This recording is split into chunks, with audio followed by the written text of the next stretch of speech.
नमस्कार, जनवार्तामध्ये आपल्या सर्वांचं स्वागत। घेऊया मागील आठवड्यातील घडामोडींचा आढावा। खडकवासला विधानसभा पोटनिवडणुकीसाठी भारतीय जनता पक्षाकडून भीमराव तापकीर तर राष्ट्रवादीकडून हर्षदा वांजळे यांचे उमेदवारी अर्ज दाखल करण्यात आले। खडकवासल्यामधील मनसेचे आमदार रमेश वांजळे यांच्या निधनाने रिक्त झालेल्या जागेवर येत्या 13 ऑक्टोबरला निवडणूक होणार आहे। या निवडणुकीसाठी रमेश वांजळे यांच्या पत्नी हर्षदा वांजळे यांनी मनसेऐवजी राष्ट्रवादी काँग्रेसकडून निवडणूक लढवण्याचे जाहीर केले। त्यामुळे मनसेने माघार घेत निवडणुकीत उमेदवार उभा करणार नसल्याचे जाहीर केले। त्यामुळे राष्ट्रवादी काँग्रेसच्या खडकवासला विधानसभा मतदारसंघाच्या उमेदवार हर्षदा वांजळे यांनी सकाळी 11 वाजता उमेदवारी अर्ज जिल्हाधिकारी कार्यालयातील हवेली प्रांत कार्यालयात दाखल केला। त्यावेळी खासदार सुप्रिया सुळे, महापौर मोहनसिंग राजपाल तसेच राष्ट्रवादी काँग्रेस आणि काँग्रेसचे पदाधिकारी उपस्थित होते। एकही मुद्दा असा नाही की त्या मुद्द्यावरनं मी जनतेशी सामोरे जाईन, कारण जनता पूर्णपणे माझ्या पाठीमागे आहे। कारण जनता काय म्हणते की बहिणी तुम्ही जिथं असता त्या ठिकाणी आम्ही तुमच्या पाठीमागे आहे, आणि जे काय माझ्या जवळचे कार्यकर्ते लोक आहेत त्यांना मी विचारात घेऊनच मी हे सगळं केलेलं आहे। राष्ट्रवादीचे सगळे नेते नेहमीच एकत्रपणे पक्षाचं काम करत असतात आणि मला खात्री आहे की ह्याही इलेक्शनमध्ये राष्ट्रवादी पक्षाचं मतनमत आणि सगळे सहकारी कार्यकर्ते नेते एकत्रपणे ताईंना मोठ्या संख्येने मतदान करून नक्कीच निवडून आणतील। खरं तर रमेश भाऊही जेव्हा होते तेव्हाही कुठल्याही या विकास कामात मला कधीही, जरी ते वेगळ्या पक्षाचे असले तरी कधीही अडथळा आला नाही। आणि मला खात्री आहे की एक कुटुंबासारखं आम्ही बारामती लोकसभा मतदारसंघात सगळेच आमदार आणि मी काम करतो। त्याच्यामुळे ताईंमुळे तर खरं एक महिला या ग्रुपमध्ये आणखीन एक वाढते याचा मला खरंच आनंद आहे। आणि मला खात्री आहे की रमेश भाऊंच्याच पायावर पाय ठेवून ताई त्याच रीतीने ह्या भागाचा विकास करण्यासाठी खूप कष्ट घेते। तर प्रत्येक जणाला काय लिहायचं हा अधिकार त्यांचा आहे, आणि तुम्ही काही म्हणला तरी तुम्ही बघता नेहमी की हत्ती जेव्हा चालतो आजूबाजूला काय होतं आपल्याला सगळ्यांनाच माहिती आहे। तर भाजपचे नगरसेवक भीमराव तापकीर यांनी दुपारी अर्ज दाखल केला। त्यावेळी शिवसेना आणि भाजपचे पदाधिकारी उपस्थित होते। यावेळी अर्ज भरताना जोरदार शक्ती प्रदर्शने करण्यात आली। काँग्रेसकडून श्रीरंग चव्हाण यांनी अर्ज दाखल केला, तर आमदार शरद ढमाले यांनी माघार घेतली। भाजपचे प्रदेश अध्यक्ष सुधीर मुनगंटीवार यांनी मुंबईमध्ये तापकीर यांच्या उमेदवारीची घोषणा केली। भीमराव तापकीर हे भाजपचे नगरसेवक असून सलग 2 वेळा ते धनकवडी येथून महापालिकेवर निवडून गेले आहेत। विधानसभा निवडणुकीसाठी राजकीय पक्षाने प्रथमच या परिसरातील उमेदवाराला संधी दिल्याचा फायदा निश्चितच तापकीर यांना होणार आहे। तसेच सिंहगड रस्ता परिसरात भाजप शिवसेनेचे हक्काचे मतदार आहेत। त्यातच भाजप आणि मनसेची पडद्याआडची युती जगजाहीर असल्याने त्याचाही फायदा भाजपला होण्याची शक्यता आहे। खरं पाहिलं तर ही जी निवडणूक आहे ही आम्ही भारतीय जनता पार्टी, शिवसेना व RPI हे सर्व मिळून आम्ही विकासाच्या मुद्द्यावर ही निवडणूक आम्ही लढणार आहोत। आणि सहानुभूतीच्या बाबतीत जर विचार केला तर त्या जर नवनिर्माण सेनेच्या जर त्या उमेदवार असत्या, जे आमचे खडकवासल्याचे आमदार कैलासवासी रमेश भाऊ वांजळे यांच्या पत्नी ज्या आहेत त्या जर मनसेकडून लढल्या असत्या तर त्यांना थोड्या प्रमाणात, चांगल्या प्रमाणात सहानुभूती मिळाली असती, परंतु त्यांनी तो पक्ष सोडला। त्यामुळे त्यांना सहानुभूती ही मला वाटत नाही की जेवढी पाहिजे तेवढी मिळणार नाही। असं आहे, ही निवडणूक आम्ही जिंकण्यासाठीच लढतोय। ज्या तऱ्हेने कुरघोडीचं राजकारण राष्ट्रवादीचं चालू असतं, पुण्याला ते बिलकुल नापसंत आहे। हाही यावेळेला विषय राहील, आणि म्हणून ही निवडणूक जनतेची निवडणूक आहे, आणि जनतेचे प्रतिनिधी यावेळेला आमचे तिन्ही पक्षांचे संयुक्त उमेदवार हे भीमराव तापकीर आहेत, आणि त्यामुळे ते जिंकणार, आणि त्यासाठी आम्ही सगळेजण भरपूर कष्ट करणार आणि लोकांचा त्यावरच कौल मागणार। खडकवासला मतदारसंघामध्ये भारतीय जनता पक्ष आणि शिवसेनेचे उमेदवार या नात्याने भीमराव तापकीर यांचा अर्ज आज भरण्यात आलेला आहे। आणि आम्हाला पूर्णपणाने खात्री आहे ज्या पद्धतीने विश्वासघाताचं राजकारण सातत्याने राष्ट्रवादी आणि काँग्रेस पक्ष करत आलेला आहे, त्या संदर्भामध्ये चोख उत्तर मतदारांना देण्याच्या दृष्टिकोनातून एकजुटीने ही निवडणूक आम्ही लढवू। आणि शिवसेना कार्यकारी प्रमुख उद्धवजी ठाकरे आणि भारतीय जनता पक्षाचे नेते आणि अध्यक्ष सुधीर मुनगंटीवार यांच्या सूचनेनुसार पुढची सगळी जी रणनीती आहे ती आम्ही आखणार आहोत। आम्ही जे उमेदवार आणि 4 बाकी त्यांच्याबरोबर गेलो, त्यांचे कार्यकर्ते, समर्थक, प्रचारक म्हणून, त्याच्यामध्ये शरद ढमाले स्वतः बरोबर होते आणि शिवसेना कार्यकारी प्रमुख उद्धवजी ठाकरे यांच्यापर्यंत संपूर्णपणाने इथली परिस्थिती गेल्यावर आणि विशेषतः कार्यकारी प्रमुख यांनी खडकवासल्याचा निर्णय जाहीर केल्यावर भारतीय जनता पक्षाच्या तरी कार्यकर्त्यांच्या भावना तीव्र होत्या, परंतु सामंजस्याचं वातावरण राहून कुठल्याही पद्धतीने काँग्रेस अथवा राष्ट्रवादीला छुपा फायदा मिळू नये आणि कार्यकर्त्यात आणि मतदानात संभ्रम होऊ नये म्हणून शरद ढमाले यांना आम्ही विनंती केली आणि मला अभिमान वाटतो की फॉर्म भरायला जात नाही सांगून फॉर्म भरणारे भरपूर असतात, परंतु फॉर्म भरायला घेणारा माणूस एका क्षणात पक्षाचा आदेश मानतो, तो शिवसैनिक असतो आणि तो शरद ढमालेंनी दाखवून दिलेला आहे आणि ते सुद्धा स्वतः पूर्णपणे प्रचारात उतरतील याची मला खात्री आहे.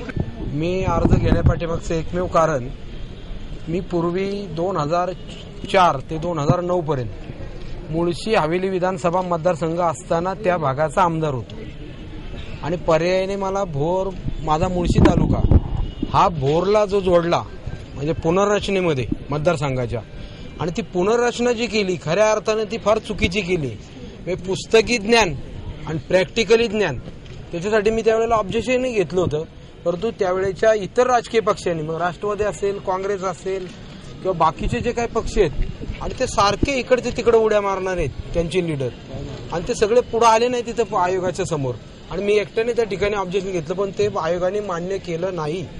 आणि म्हणून मी त्या ठिकाणचा हे असताना खासदार आढळराव पाटील आणि मी गेली 4 ते 9 पर्यंत त्या भागामध्ये 1986 साली भुसारी कॉलनीचा पाण्याचा प्रश्न, वडगाव वगैरे त्या भागातली कामं, खऱ्या अर्थाने 86 सालचा मंजूर प्रकल्प हा 2006 सालामध्ये आम्ही सुरू केला आणि याचा पाठपुरावा म्हणून मतदारांची अपेक्षा होती की मी पुन्हा त्या भागामध्ये यावं. योगायोगाने तर आमच्या युतीमध्ये भारतीय जनता पार्टीकडे हा मतदारसंघ गेला, परंतु भारतीय जनता पार्टीचा निर्णय होण्यास उशीर होत होता आणि म्हटलं असं व्हायला नको. या ठिकाणी म्हणजे लोक असं म्हणतील की जाणीवपूर्वक काय त्या काँग्रेसला आणि राष्ट्रवादीला काय हा मतदारसंघ सोडायचे काय व्यूहरचना आहे का, हे होऊ नये. आणि म्हणून एक शिवसेना प्रमुख बाळासाहेब ठाकरेचा एक लढवया शिवसैनिक म्हणून, शिलेदार म्हणून मल्ल्या होळकरांच्या भूमिकेमध्ये मी माझी भूमिका त्या ठिकाणी मांडली होती आणि ते सिद्ध करून दाखवण्यासाठी त्या ठिकाणी मी याच्यामध्ये रेसमध्ये होतो. आता सुदैवाने या ठिकाणी भारतीय जनता पार्टीचे आमचे सहकारी की ज्यांनी आज तागायत कधी पक्ष बदललेला नाही, जे मूळ त्या पक्षाचे कार्यकर्ते आहेत आणि म्हणून एक चांगला सच्चा कार्यकर्त्याला त्या ठिकाणी भारतीय जनता पार्टीने सुद्धा न्याय दिलाय. पेट्रोलच्या दरात सतत वाढ होत असूनही रिक्षा भाडेवाढ केली जात नाही. त्यासाठी दिवाळीपूर्वी रिक्षा भाडेवाढ करण्यात यावी अशी मागणी महाराष्ट्र रिक्षा पंचायतीच्या वतीने करण्यात आली. आचारसंहितेचे कारण देत रिक्षा भाडेवाढीची बैठक सतत पुढे ढकलली जाते. दिवाळी दसऱ्याचा सण जवळ आला आहे. यापूर्वी रिक्षा भाडेवाढ करावी त्यासाठी रिक्षा चालकांच्या वतीने जिल्हाधिकारी कार्यालयावर मोर्चा काढण्यात आला. यावेळी महाराष्ट्र रिक्षा पंचायतीचे अध्यक्ष बाबा कांबळे, पुणे शहर अध्यक्ष नितीन शिंदे, सरचिटणीस रज्जाक सय्यद, दीपक पगारे, हडपसर विभाग अध्यक्ष सिद्धार्थ कांबळे आदी उपस्थित होते. ज्येष्ठ रिक्षा चालक रामभाऊ सर्वगोड यांच्या हस्ते डॉक्टर बाबासाहेब आंबेडकरांच्या पुतळ्यास पुष्पहार अर्पण करून मोर्चा काढण्यात आला. या मोर्चात पुणे स्टेशन, स्वारगेट, खडकी, औंध, हडपसर, कोथरूडमधील रिक्षा चालक मोठ्या संख्येने सहभागी झाले होते. महागाईच्या तुलनेत रिक्षा भाडेवाढ करावी, नवीन सीएनजी पंप सुरू करावेत, रिक्षा चालकांना पेन्शन सुरू करावी, ईएसआय असावा, विम्यातली वाढलेली रक्कम कमी करावी, पर्यावरण कर रद्द करावा या मागण्या यावेळी करण्यात आल्या. पेट्रोलचे जे काही दरवाढ झालेली आहे त्याचबरोबर महागाईच्या तुलनेचा रेशो अत्यंत वाढलेला आहे. जीवनावश्यक वस्तूचे दर वाढलेले आहेत. याचबरोबर रिक्षाचे जे काही सुटे भाग आहे त्यामध्ये टायर असेल, इन्शुरन्स असेल, या सगळ्या वस्तूमध्ये जवळजवळ 3 पटीने वाढ झाली आहे. आणि अशा परिस्थितीमध्ये आम्ही आज या ठिकाणी सर्व रिक्षा चालक मालकांच्या वतीने आम्हाला भाडेवाढ मिळाली पाहिजे या मागणीसाठी आम्ही आंदोलन केलेलं आहे. त्यामुळे आमची प्रशासनाला विनंती आहे की आचारसंहितेचा बागलबोवा न करता तातडीने भाडेवाढ करावी. या बाबत ताबडतोब बैठक आपण आयोजित करावी.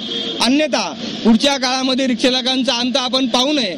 जर का दिवाळीच्या आतमध्ये आपण भाडेवाढ केली नाही तर या नजीकच्या काळामध्ये आम्ही पुणे, पिंपरी-चिंचवड शहर पूर्ण बंद ठेवून तीव्र आंदोलन करू. महापालिकेच्या मिळकत कराची गेल्या काही वर्षांमधील थकबाकी सुमारे 420 कोटी रुपये असल्याचे माहिती अधिकारात उघड झाले आहे. 25,000पेक्षा अधिक मिळकत कर थकीत ठेवणाऱ्यांची माहिती सजग नागरिक मंचाचे कार्यकर्ते विश्वास सहस्त्रबुद्धे यांनी करसंकलन विभागाकडे मागितली. प्राप्त माहितीनुसार 31 मार्च 2011 पर्यंतची थकबाकी सुमारे 420 कोटी आहे, तर 25,000पेक्षा कमी मिळकत कर असलेल्यांची थकबाकी 125 कोटीच्या आसपास आहे, असे सहस्त्रबुद्धे यांनी सांगितले. थकबाकी ठेवणाऱ्या मिळकत धारकांना नोटीस पाठवण्यापलीकडे महापालिका काहीच करू शकत नाही. यामुळे कर भरला नाही तरी आपल्याला काही होणार नाही असे मिळकत धारकांना वाटू लागले आहे. थकबाकी वसुली न केल्यास प्रामाणिकपणे कर भरणा करणारे नागरिक यापुढे कर देणार नाहीत असा इशारा पुणे नागरिक संघटनेने दिला आहे. या थकबाकी संदर्भात आम्ही आयुक्तांची काल भेट घेतली. आयुक्तांना हे सगळे कागद दिले, सीडी दिली आणि त्यांना सांगितलं की एवढी मोठी थकबाकी आहे, सामान्य माणूस कर भरतो आणि कर बुडवे मात्र आईश करतात, हे चालणार नाही. तुम्ही 31 मार्च पर्यंत कोणत्याही परिस्थितीत 2 आकड्यामध्ये फिगर आणा. त्यावर आयुक्तांनी लगेचच आम्हाला सांगितलं, हो आम्ही 99 कोटीपर्यंत आणायचा प्रयत्न करू. हरकत नाही, एवढं जरी काली आणू शकले तरी काही वाईट नाही, परंतु त्याकरता त्यांना स्पेशल टास्क फोर्स नेमावा लागेल. त्या माणसांमध्ये काम होणं शक्य नाही. आणि त्यांना आम्ही हेही सांगितलंय की जर अशी ही थकबाकी वसुली झाली नाही तर पुढच्या वर्षी आम्ही सर्वसामान्य नागरिकांना आवाहन करणार की कुणीच कर भरू नका, कारण महापालिका काहीच करू शकत नाही. चुकीचं आहे पण इलाज नाही त्याला काही. 2 कारण आहेत. एक तर कुठलंही प्रशासकीय विल नाही, राजकीय विल नाही, स्टाफ नाही. स्टाफ असणं, पुरेसा असणं, एकंदर जसं काम वाढत जाईल तसं स्टाफ वेळेवर घेणं, हे खरं म्हणजे जनरल बॉडी आणि प्रशासनाचं काम आहे. परंतु दोघांनीही त्याच्याकडे संपूर्ण दुर्लक्ष केलं. राजकीय साठमाऱ्या आणि प्रशासनाचं दुर्लक्ष याच्यामुळे हा उद्भवलेला प्रसंग आहे. शिकलेल्यांनाच सुशिक्षित करण्याची गरज निर्माण होणे हे आपल्या देशाचे दुर्दैव आहे, अशी खंत प्रसिद्ध अभिनेते मकरंद अनासपुरे यांनी व्यक्त केली. पुणे नवरात्र महोत्सवाचे उद्घाटन गणेश कला क्रीडा मंच येथे करण्यात आले.